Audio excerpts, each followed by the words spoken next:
blizzard of 2026, man, lived up to the hype, right?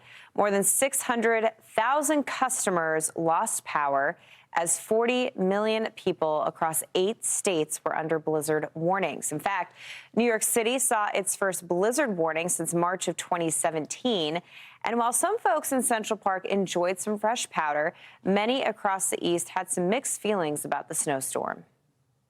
Just going to be another day of trying to clean up a lot more snow and running out of spaces to put it. We'll take it because it's coming no matter what we say, but I'm done. I'm done with it. I'm ready for spring. I hate the winter so much. It's just so cold. I'm just so ready for the summer and the spring. I don't mind the actual storm itself. I just don't like it when it's lying around in the streets for weeks after.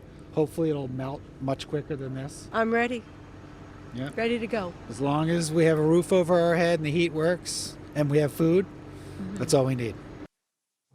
That's all you need, and a little bit of love, too. Absolutely. So, the snow totals are impressive. We're going to take you through everything, the top wind gusts, and also where we sit this morning.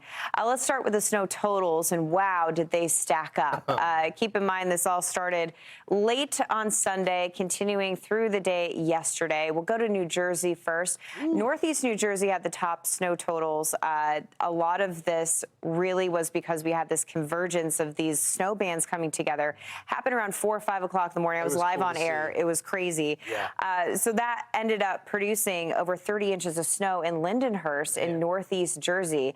That line extended all the way down towards Newark. So Newark at the airport, they saw a ton of snow too. Moving on to Long Island. Long Island also catching it with a lot. In fact, when we look at islip, it's one of those spots we were watching yesterday. It got to 20 inches, then 22.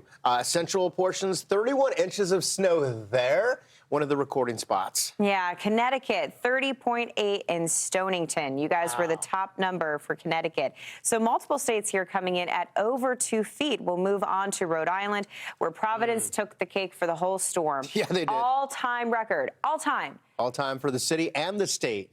37.9 inches of snow. That's like Sierra Nevada kind of snow. That Insane. shut that airport down. Massachusetts, you guys had 33.7 for Whitman. And pretty impressive, too, there. Boston also coming in at 16.9. Confirmed blizzard locations, and it's all academic, right? And it's basically 3 Everybody hours. felt it. Everybody this is felt who it. Made the benchmark technically. Exactly. 3 hours visibility, quarter mile or less, winds at 35 miles per hour or greater, and we hit the benchmark there. But honestly, if you were in it, you're like, I'm pretty sure this is a blizzard, even though it didn't get quite to the criteria, but a lot of spots did. Now, we told you at the height of the storm, we had almost 900,000 customers without power. Even at this hour, we still have over 250,000 Americans, more than that. We're almost at 400,000 customers that still do not have power.